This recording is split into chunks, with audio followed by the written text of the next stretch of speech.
Welcome back, everybody. This is for our class for PCS 101. This is for Thursday, the 22nd of July, where we are in the midst of getting prepared for our upcoming speeches. The first being the 5-minute autobiographical speech, and that's going to be on Tuesday, the 3rd of August. So please contact me via email indicating if you wish to deliver your speech via Zoom on Tuesday, the 3rd of August. And what I'll try to do is to find a common time. Or also, if you wish to upload your speech to Moodle on the 3rd of August, you have that option as well if you'd like. What I will do is I will post an area on Moodle for you to be able to post your speech. In last class, we were talking a little bit about how to begin thinking about speech preparation. Today, I wanted to talk about some specifics. Chapter 7, Organizing and Outlining. Chapter 8, Beginning and Ending Your Speech. And Chapter 9, Wording Your Speech. And as I had indicated, I put most of the textbook readings at the beginning of the class so that you could utilize this when you actually are pulling together your speeches. So the organizing and the outlining piece is going to be particularly important. It's going to make your speech easier to remember. It's going to make your speech easier to present, and it's also, at least what studies have shown, make you appear more credible because you're just more organized and prepared. It also makes your speech more persuasive. So what you're doing at this point is probably trying to come up with your thesis, what your central idea is going to be for your autobiographical speech. And I had indicated that there are lots of different ways that you could go about doing that. You could give a kind of life overview with some of the highlights in 5 minutes or so. You might decide to focus on a particular time period or event in your life. You might want to talk about an important person or thing in your life, but remember, the focus of the speech is not another person or thing, but how that other person or thing influences you and makes you who you are. Or you might just want to talk about education, which is the one thing that we all share in this particular class. And once you've decided on your thesis or your point, you need to have some sort of an organizational plan. And this is where taking English 101 and other English classes becomes particularly useful because you've probably had experience with organizational plans before. And generally, you're dividing up an argument or presentation into an introduction, a body, or as the Toastmasters video discussed it, a discussion section, and a conclusion. And you've probably had to think about how you are going to organize the points within your body, or if you're delivering a speech, your discussion section. And you've probably used some of these techniques in the past if you've delivered a speech or if you've ever written a paper. You might have decided to organize things based on chronological order, in other words, time order.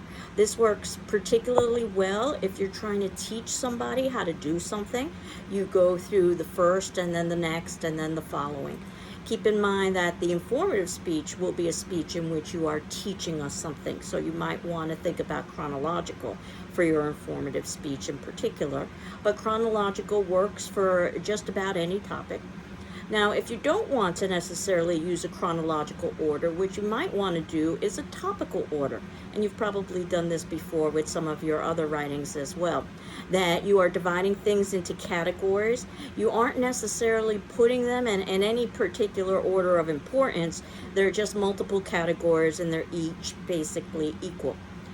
What you might want to do, though, is organize those categories based on order of importance.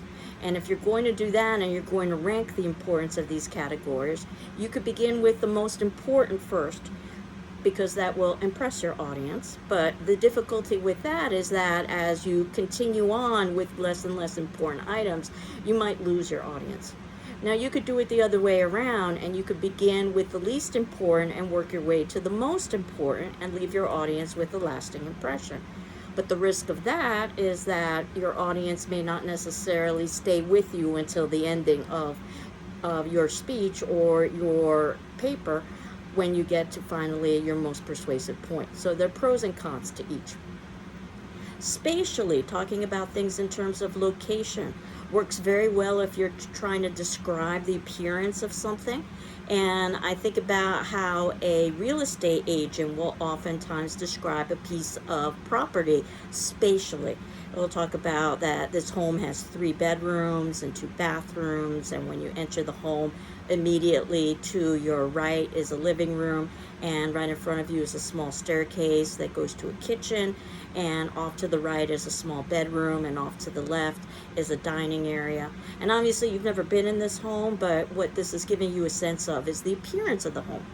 That's not to say that a real estate agent couldn't talk about things topically, that there are 3 major elements to consider in terms of this home: the price point, the neighborhood, and the number of bathrooms, let's say. Or they might talk about it in terms of order of importance. And this can be very subjective, because what's important to one audience or one possible buyer may not necessarily be important to another audience or another possible buyer. So with one family, you might want to emphasize things like the location and the school district if they have young children. Yet with another family, you might want to emphasize the price point, depending on the needs and the expectations of that particular family or individual who happens to be buying a home. And you can even talk about that particular piece of property from a chronological perspective, which would work very nicely if it was, let's say, a very old home.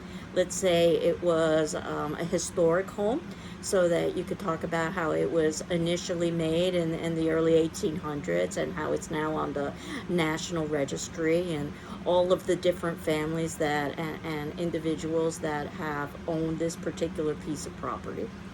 This technique might also work very well for a new construction that no one has ever lived in before, so that you could talk about the advantages of having something brand new. I don't know necessarily if chronological would work very nicely for, let's say, a piece of property that's about 50 years old, which is neither old nor new. Another way of organizing the arguments might make sense. You can even talk about things based on relationships and draw causal links between relationships, and you might have utilized that pattern with papers in the past. That oftentimes works for persuasive arguments, which is our third speech. But it works for anything, basically, as long as you can find a way to show a pattern. So there really is no best way to organize the arguments of a speech. What you need to consider is, first, your topic. Some topics lend themselves better than others to particular organizational patterns. Then you need to think about your audience and what is going to make the most sense and be most easily accessible for the audience that is consuming your message. And then finally, you need to think about yourself and what your strengths and weaknesses are, and how do you feel comfortable presenting information. I do have some suggestions, however, and the text basically reviews these suggestions as well, as ways to engage an audience or to entertain their interest. The first is to talk about things that are familiar. And this is an old teaching technique that you've probably seen before, where a teacher will talk about learned material and then build on that and introduce new material. You can do questions and answers. The idea, though, is that if you are presenting the reader or the audience with questions, that you are supplying the answers, or that the answers are obvious. It's a rhetorical question where the answer is very clear. Though you never know what to expect with an audience, you expect the unexpected. I do remember in my early days of teaching a Shakespeare class where I asked a rhetorical question that I wasn't expecting an answer for, and I actually got responses. And the background of this is that I was teaching a play that you might have heard of, A Midsummer Night's Dream. It happens to be about a group of couples that fall in and out of love with one another because of magical intervention. And one of the individuals is actually the queen of the fairies. So this is a very magical world. And she falls in love with basically the most unexpected character. His name is Bottom because he's at the bottom of the social scale. Not only is he human and at the bottom of the social scale, but he acts like a bottom, an ass, an idiot. And this is through magical means that she falls in love with him, but sometimes readers and audiences have difficulty understanding, even with the magic, how could someone of her status and her beauty fall in love with Bottom, the ass? And to make things even more complicated, through magic, he's been literally turned into an ass by this point in the play. He has been turned into a donkey because that suits his character. So my rhetorical question to the class was, well, how many of you have ever fallen in love with an ass? To try to show modern and contemporary relevance to the play. And I was expecting a few chuckles or nods. What I got were several hands in the air with quite a few detailed narratives about the individual and how that individual proved themselves to be an ass. So now I've come to expect that when I raise that question, any of a number of things can happen in class. Again, just illustrating the timeless and universal nature of Shakespearean plays. But when you're working with a live audience, you never know what you might get. Now, of course, things are a little bit different now. If we're on Zoom, you might get perhaps a question. If you are pre-recording, you may not necessarily get that. But keep in mind that if you're pre-recording something, you might be contacted by the individual to clarify something. So, and then as a good public speaker, your response should be to try to clarify it to the best of your ability. A problem and a solution. This works very nicely for persuasive speeches. If you're trying to convince us to take an action or support a belief, you've got to show that there's some sort of issue or problem initially and then propose your solution. Or you could even do something like a process of elimination, where you talk about all of the options available and why all of those options are not nearly as strong as the last option that you present, let's say. Or you could do it the other way around. You can present your option and then show how all of the other options are not nearly as strong as the initial presentation. So once you've decided on an organizational pattern, you need to have a speaking outline. You probably have some experience with writing outlines for papers, and writing an outline for a paper is a somewhat different experience than writing an outline for a speech, or for most speeches. Because when you're writing an outline for a paper, you want to try to be as detailed as possible, so that'll help guide you with the construction of your arguments. But keep in mind that when you are delivering a speech, whether it be to a camera or to an audience or both, you want to do things like maintain eye contact and body language, which means that you can't read your speech and you can't read your outline. So less is more with your speaking outline, usually just key words and phrases, so that if your mind happens to wander, you can focus on your list of keywords and phrases. I tend to like lists, and in fact the kind of outline that I recommend is the outline that I post underneath our class videos, where you've got main points and then supporting points underneath them. You might have a different technique. There really is no right or wrong way to do an outline.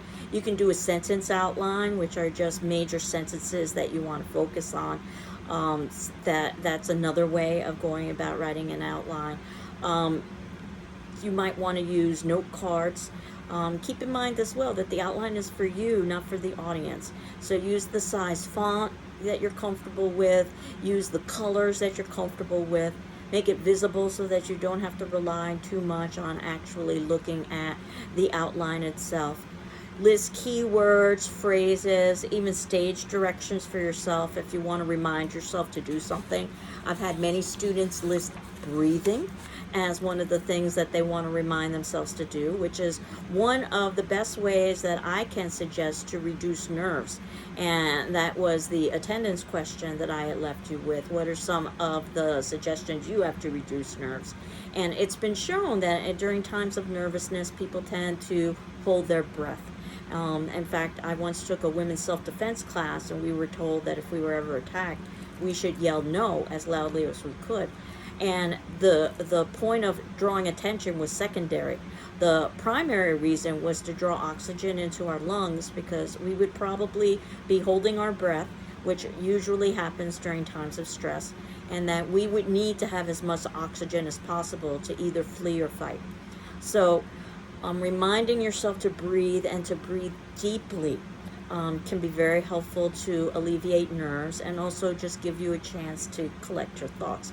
But there are lots of other techniques for reducing nerves. Being well prepared helps you reduce nerves. Having a good speaking outline helps you reduce nerves because you're removing some of the unknowns associated with that.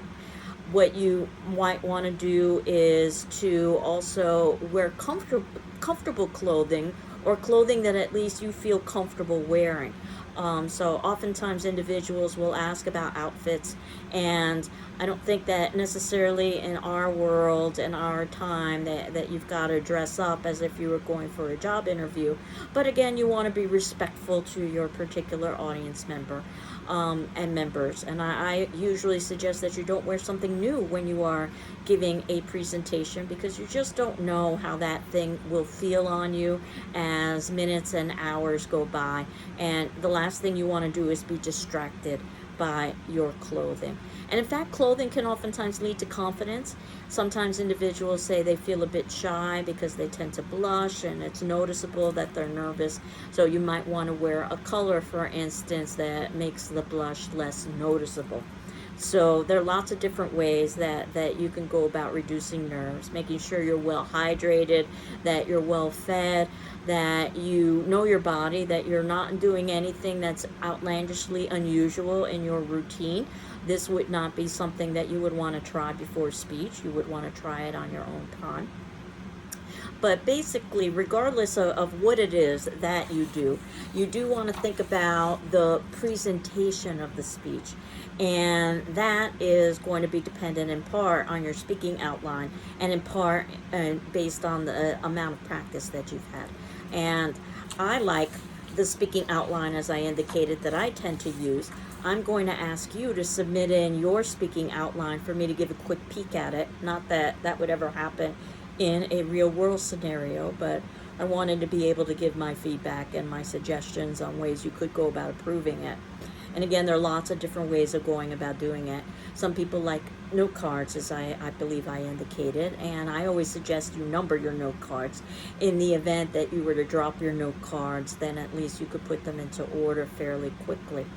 I personally suggest that you might want to avoid using the backs of sheets of paper for your speaking outline if you don't feel comfortable flipping your paper back and over. But again, there are lots of different possibilities. In our textbook, or at least the edition that I had ordered for class, on page 119 there is a example of a outline about drunk driving. I personally feel that outline is much too detailed for a speaking outline, though it wouldn't necessarily be a bad outline when you are beginning to formulate your speech. And as I had indicated, sometimes speakers work backwards and they begin with writing a complete paper with complete sentences and then reduce it to key words that they can deliver during a speech. And I've seen writers do the same thing, where they begin orally and they record what it is that they've said, and eventually they transcribe that, and then they fine-tune that, and they polish that so that they've got a final edit. So you can work in any of a number of ways. Now, memory. Humans have notoriously poor memories, and this is something to keep in mind with your audience if you're going to be audience-centered. That it would be ideal that your audience would remember your material, but the reality is that they are not likely to remember much of what you've said or much of what you've given them. Last class we talked about some of the ways that listening is impacted by things like daydreaming, the internal perceptual field, and the external perceptual field, environment. And then when we add our poor memories, and what studies have shown is that generally speaking, most people can remember anywhere between plus to minus 3 items to plus to minus 7 items. Now, plus to minus 3 is very small. Minus 3 is 2 or 1. And obviously we all remember more things than that, because we utilize all kinds of techniques to help our memories. For instance, we might do something called chunking, and this is something you might have done in your studying and not even realize that it had a term to it, where you're grouping like items together so that ultimately it's easier to remember. Think about how phone numbers are usually divided into the first 3 digits and then the following 4 digits, and basically they are chunked or divided up so that it's easier to remember. Or mnemonics, any kind of memory technique to help you remember something. So it could be a song or a jingle, or perhaps it could be an acronym. An acronym is taking the first letter of each word that you want to remember and creating a new word out of it. It's oftentimes used in science and mathematics and anatomy classes. It's even used in writing classes. One acronym that I talk about with my students is KISS. Keep it simple, silly. or you might have heard it stated as keep it simple, stupid, though I think that's a bit harsh. The idea is that, again, if you can remember this phrase, then you can remember the major points. Advertisers use this very effectively. It's one of the things that I talk about in my media class, using jingles and acronyms to the point where I personally can remember things based on my exposure, usually through repetition. Repetition is one of the best ways to remember things. That's why people repeat things like acronyms and phone numbers and so forth to remember them. So I'm terrible, for instance, with remembering phone numbers, and yet I remember 867-5309, which happens to be a pop song that you may or may not have heard of, that was popular in the 80s, and then it was redone in the 2000s. So this is a phone number that I will probably go to the grave knowing, even though I don't know other phone numbers. So it's a great example of how things like music can help you remember, and repetition can help you remember. So this is not just for you in terms of remembering information to share with your audience, but this is also for you as a speaker to help your audience remember the information. So anything that you can do to help them remember, such as providing them with repetition, you'll probably repeat yourself more frequently speaking than you would writing, or using a mnemonic technique, just writing something down. We all have different learning styles, and being able to consume something visually as well as orally can be very helpful. It's one of the reasons why teachers use whiteboards.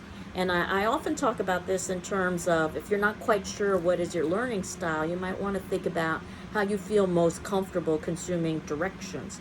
If you're the kind of person that likes the directions written out, such as I do, you probably consume information visually. And if you think about what I do for a living as an English teacher, I read and write, so that feels very comfortable to me. So things like MapQuest feel very comfortable to me. But you might be somebody that consumes directions orally. You need to be told, so the GPS speaking to you might be very useful to you. Or you might be the kind of person that actually has to do the exercise, so that means you have to go to that particular location in order to remember how to get there. Or perhaps you're somebody that works really well with charts and graphs and pictures, and then looking at a map would be much more useful to you than looking at words. I know for me personally, a map doesn't make a whole lot of sense. I just see a lot of lines, but once I see it in words, it makes perfect sense to me. So knowing your learning style can be very useful for your learning, but also trying to address as many learning styles as possible in your presentation of material for your audience so that they can remember. And then lastly, beginning and ending speeches. And the beginning and the ending of any kind of presentation, whether it be a paper or speech, is particularly important, in part because of a phenomenon known as the primary recency effect. And it's related to memory. That basically we best remember what we hear first and what we hear last, the introduction and conclusion. And again, we talked about people's memories are very poor. They can remember plus or minus 3 items to plus or minus 7 items. There isn't a specific number per se, but as long as you're in that general ballpark, and that would basically count for the memories of most individuals, and knowing that it's somewhat fluid. But for most individuals, they best remember what they hear first, or what they read or are exposed to first, and then what they see or read or hear last.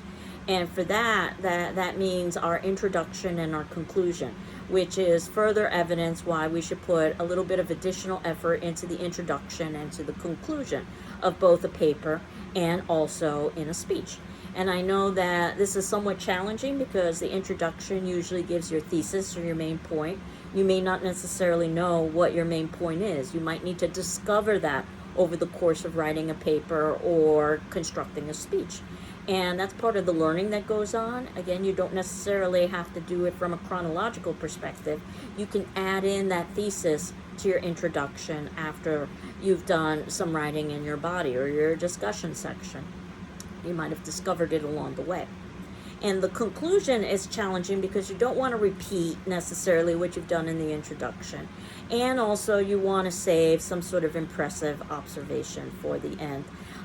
And As I indicated with public speaking, the trick with the introduction is that you want to make sure to greet your audience, to give your audience a little bit of time to settle in and to get prepared to read or to listen to what it is you're going to say. And you want to cue your audience in the conclusion that you're coming to an end so they can anticipate that. Now, there are lots of techniques for constructing introductions and conclusions. These are just a few of them, and you've probably utilized some of them in the past. Talking about reality, things that are related to the real world will get individuals' interest. So talking about the here and the now. We're talking about proximity, things that are nearby or familiar to an individual. I can tell you that I usually scan the news every morning. I will pay attention to most news stories that are related to education because that's familiar to me, and that's something that's near and dear to my heart. If it's a story about higher education, then I'm going to pay even more attention to it. If it's a story about GCC, I will read it in its entirety because this is my life. This is my career. It's near and dear to me. It's something that is within my proximity. Now, suspense is another way that individuals can be, let's say, hooked into an argument. And again, news stories tend to do this very well by talking about things like conflict. It works very nicely as clickbait, so to speak. But suspense and conflict is a way that you can begin or you can end. Humor is also another way you can begin or end. Humor is tricky, however, because what might be humorous to one person might be perhaps offensive to another person, so we need to be careful. Talking about something that's important, just merely stating that something is important in your introduction and conclusion usually leads to an audience to pay attention. Question and answer, as I had indicated earlier, that if you ask the audience a question, they're likely to, at least internally, provide an answer, if not actually externally provide that answer to you. Giving a quotation can be very useful in either the beginning or the ending of the speech. And yes, we will talk about finding information online, and I know that most people's go-to initially is something like Google. I'm not necessarily averse to Google, but as you know, things that are posted online may or may not necessarily be truthful. So if you want to make sure that you're getting an accurate quote, I can suggest to you going to Bartlett's Familiar Quotations, which is very much like the Webster's Dictionary of dictionaries. It's a very esteemed place to find quotes based on topic that are organized in alphabetical order, those topics. And you can access that online if you want to make sure that you are getting a valid quote. I've seen some quotes on Google that have been attributed to individuals such as Shakespeare, and they are incorrect. So you want to be careful with that kind of stuff. I do think about a speech I once heard when somebody began with a rather lengthy quotation, and they didn't let us know as audience that they were going to begin with a lengthy quotation. And because you want to make sure that your quote is accurate, you're reading your quote. So what most of us thought, myself included, is that this person was going to read the entirety of their speech. Now, that wasn't the case. Once they were done with the quote, they indicated that that was a quote, and then they continued on. But I do remember suggesting to this person that they might have wanted to begin the speech by letting us know, let me start with a quote, so that we knew that when the reading was going on, this wasn't going to be for the entirety of the speech. Storytelling. People love stories. It's one of the first things kids ask for, is that they want a story. It's the way that our media and our entertainment structure works, is that people want stories. So telling a story that's relevant, of course, to the topic that you're discussing can be very useful. Personal references. People like to know about the individual who happens to be speaking or writing. So again, if it's relevant and appropriate, you can make a personal reference. A startling statement. It can also surprise and shock the audience. And I think I shared with you when a colleague of mine at another institution had a student who tried to startle the audience by actually disrobing, and the instructor had to stop that. That's an example of when startling the audience backfired. But I can think of an example when startling the audience worked very nicely, and it happened to be with a speech that I was listening to live, and it was around the time of the class break. It was a 3-hour class. We would have a break along the middle. So individuals had basically just returned from break. Some people were eating or they were looking at their notes. I certainly wasn't paying attention to what was going on. It was right before class was to begin. And I heard a student in the back of the room begin to choke. And I remember looking up and thinking a multitude of things at the same time. How do I get to the student quickly? Do I remember how to do the Heimlich? I need to call campus security. All of this as I was standing up to try to assist the student, who again was quite a few feet away from me at the back of the room. I never really had a chance to get past standing up before another student in the classroom performed the Heimlich maneuver on the choking student, and out popped a rolled ball of paper. It was quite surreal. All of us were staring at this rolled ball of paper in the middle of the floor. And then the student who had performed the Heimlich maneuver calmly walked to the front of the room and moved me gently aside and indicated that what we had just witnessed was a simulation of a choking. But if it had been a real choking, would we have known what to do? And then the students smirked and said that their speech that day was going to be about the Heimlich maneuver. And it was really a brilliant speech. Everything had been planned ahead of time. The person who was choking was a friend of the person giving the speech, and they had worked out everything with the rolled ball of paper that would be spit out at the opportune moment. The student had made sure that their speech was going to be immediately after the break, so that they would have the opportunity of not necessarily having the audience's attention when they were beginning the speech without us knowing they were beginning the speech. And yes, there was some risk involved with this. I mean, ultimately, somebody else might have reached this pseudo-choking victim and actually performed the Heimlich, which, when done correctly, can actually break ribs. Or the person who was choking on the paper might have actually started, or pretending to choke on the paper, might have actually started choking on the paper, and then the friend who was performing the Heimlich was only pretending to perform the Heimlich, and I wonder what would have happened in that scenario. But luckily, the things were planned to the point where that startling situation was one that just captivated the audience with a topic that can be fairly dry. It was for the informative speech, how to perform the Heimlich. But of course, we were all very invested in it because seconds earlier, we were confronted with the situation which we had thought, at least briefly, was real. And of course, the question on everyone's mind is, what do you do? So it was a brilliant way to get us invested in that particular topic. And I'll never forget that speech. Even something as simple as just forecasting in the beginning what it is you're going to be talking about, and then summarizing at the end what you talked about. In other words, telling the audience what you're going to talk or write about, then doing it, and then reminding us of what you've talked about or written about. That can work very well. And then the wording of your speech, and that's the last chapter I wanted to talk about today, chapter 9.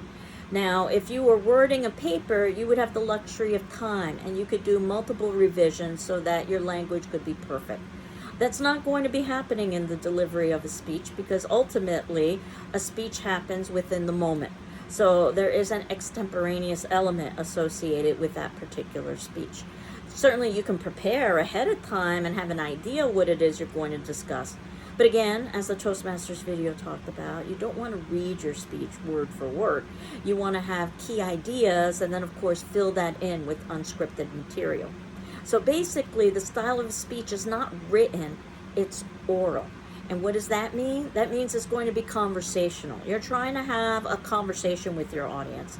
In fact, the Toastmasters video talked about it as a kind of heightened conversation, a conversation that you prepared for earlier, but one that isn't necessarily verbatim written that you are reading. You're going to probably use simpler vocabulary and shorter sentences when you are speaking than when you are writing. And it's definitely going to be less formal. So many of the formal rules in academic writing don't necessarily apply when you are speaking.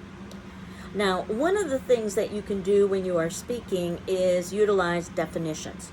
And there are a lot of different ways that you can use a definition and sort of subvert that definition as well. So, for instance, a negative definition. We usually define things based on what they are. You can provide a definition of what something is not and basically establish that as the criteria of your definition. So I could say something to the effect of, by rich, I don't mean somebody who has a lot of money, I mean somebody who has health and happiness. This is not the dictionary definition you would find, but what I've done is I've created my own definition for the context of the speech, or let's say the piece of writing. Now, the dictionary definition is the denotation of a word. The denotation is the dictionary definition. This is a mnemonic technique I use to help me remember that all of the D's go together. Denotation is dictionary definition. But that can be very different from the connotation or the associations with a word. Think about two words, like cheap and frugal. Both words basically have the same denotation or dictionary definition. You don't spend a lot of money. But both of them have very different connotations or associations. Cheap is viewed more as a negative, while frugal is viewed more as a positive, even though both words mean the same thing. So you need to be careful that not only are you using the correct denotation or dictionary definition of a word, but you also have to think about the connotations and the associations of it. We see this all of the time in media, for instance, when we talk about how products are geared towards mature audiences because they don't want to use the word old or elderly, for instance, even though maturity doesn't necessarily have to be related to age. There's some words that basically we don't use the specific language to, where the connotation has become so important for the word. We'll say something like, can I use the restroom, rather than say something like, can I use the toilet or the toilet room. In fact, we might even say, can I use the bathroom, when 9 out of 10 times what we want is the toilet, but that might sound a bit crude. So instead we say restroom or powder room, even though powder is the last thing probably that we're doing in there. And then you can think about how language can manipulate. When you think about things like cheap imitation, or a real imitation leather. Well, it can't be real and imitation at the same time, but advertisers will oftentimes use that language. Or when you're thinking about the idea of a used car, it might sound better. The connotation might be to talk about a pre-owned vehicle when it's really the same thing. So you need to be very aware of the language that's used when you are consuming language, but you also need to be aware of the language you're using when you are providing language to an audience, and at least try to be aware. Again, I've just finished saying that you can't necessarily word your speech word for word, but you want to try to at least have some self-awareness that language does come with meaning, and that it's quite possible, that in your informality you might use language that you wouldn't necessarily use when you're writing. And I can say that I do this every day when I ask as the mailman come, and I know that the reality is that I should be talking about postal carrier, but that's usually what I first state. If I were writing, I would say postal carrier. If I were speaking and I might say mail carrier, or I might say mailman, I think better just to leave it than to become so hypersensitive that I'm afraid to say anything at all. I know that, there's a lot of political debate associated with gender-specific terms, such as firemen and policemen, and there's a lot of political debate about pronouns as well, he, she, and they. And I think it's important to try to be as sensitive as possible with our language, but also remember that in public speaking, we don't necessarily have the ability to be as careful with our language as we would be with our writing. So you shouldn't let, in other words, language put you in a position of fear so that you're afraid to say anything at all. The point of public speaking is to communicate with your audience. And certainly if you hear yourself making a misstatement, you can always correct it as well with your audience. Now, if we wanted to think about definitions and how oftentimes they are associated with context, a contextual definition, where a definition might mean one thing in one situation and mean another in another situation. And it's just usually assumed based on the situation what that definition might mean. So I think about the word brief. And in the context of a writing class, brief means to be basically concise. But if I was talking about brief in, let's say, a legal venue, I'd probably be talking about a legal report. And if I was talking about a brief in, let's say, a fashion classroom, I would probably be talking about an article of clothing. So the assumption is that the context or the situation can influence meaning as well. So that's something else to consider. Now, there are some advanced techniques with language, and usually this is done after you have a certain level of comfort with speaking, because right now with public speaking, we're working on saying hello to our audience, saying goodbye to our audience, taking deep breaths, maintaining eye contact, utilizing body language. So we're at the basic level at this point. But when you think about some of the most skilled public speakers, you think about how they're able to use so many literary techniques with their language. You know, Martin Luther King is usually an example that's given. And I Have a Dream speech is usually viewed by most communication experts as perhaps the most powerful, if not one of the most powerful speeches ever given. And utilizing literary techniques is not necessarily easy, but you can do things like utilize imagery. Anything that's sensory helps with visualization. Again, advertisers do this very well, where they oftentimes talk about the smell of a product or the taste of a product or the feeling or the tactile associations with the product that obviously we can't experience through the advertising, but through the use of language, hopefully we can relive some of the past experiences we might have had with some of those tactile sensations. It's why you might watch a television commercial, let's say for a food or beverage product, and not be hungry or thirsty before the ad, but then after the ad you are. Or a metaphor, comparing two dissimilar things. And you're not using the words like or as. If you use the words like or as, then what you technically have is a simile rather than a metaphor. And I remember one speech that I heard, actually it was a practice speech that I would show my class, about somebody who was using a metaphor for their autobiographical speech. And what they were saying is that they were the color red, much like I'm wearing now. And they didn't say they were like the color red, because that would be a simile, or their personality was similar to as the color red. No, that also would be a simile. No, they said they were the color red. And it was quite clever because it was unique. And they were talking about the attributes associated with the color red, let's say passion or anger, and how that would relate to their personalities. However, as can be the case when you are utilizing literary techniques, it can be difficult to keep context.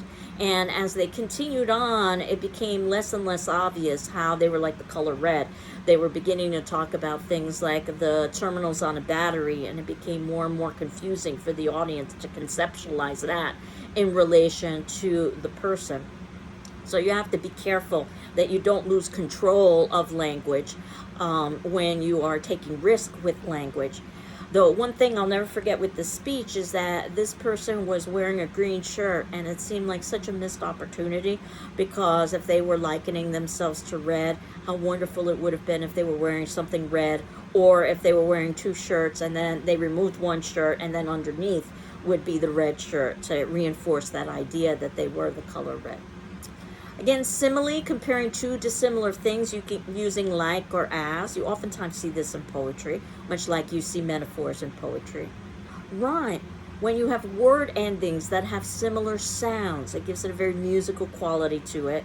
Regardless of how you feel about his politics, there are speakers out there like Jesse Jackson who are very skilled with using rhyme and also alliteration, where the beginnings of the words rather than the endings of the words sound similar. And again, this is a lot to consider in the opening days of public speaking when you're thinking about just organizing an argument and presenting it, but these are the skills that you can continue to develop over the course of a lifetime.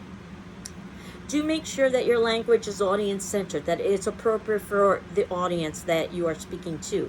Obviously, you are going to adapt your audience to a group of school children in a way that you wouldn't necessarily have to adapt your language with a group of adults.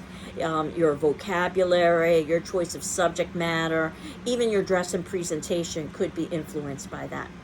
And as I indicated before, try to be as culturally sensitive, as inclusive, and as neutral as possible in your terminology, as long as you're not allowing that to stand in the way of your communication. So those were the major pieces that I wanted us to talk about today. And Next class, believe it or not, we are going to basically cover most of the textbook when we are talking about delivering speeches, cultural challenges, and audience. And then after that, we move to our first quiz and then the actual speech delivery. But at this particular point, for our attendance question, because I would like you to think about that first speech, that 5-minute autobiographical speech, and you can answer this on our class discussion forum by Friday the 23rd at 9 a.m. Again, if you need additional time, let me know. What do you think will be your biggest challenge delivering speech number 1? What do you think will be your biggest challenge delivering speech number 1, and why? And as I indicated, you don't necessarily need to respond to your peers, but do read their responses and also my responses to their responses to get a sense of what we would have dialogued about in class. So I hope you're all doing well. I'm doing well. And we will continue on next week, specifically talking about the delivery of speeches. Take care. Bye-bye.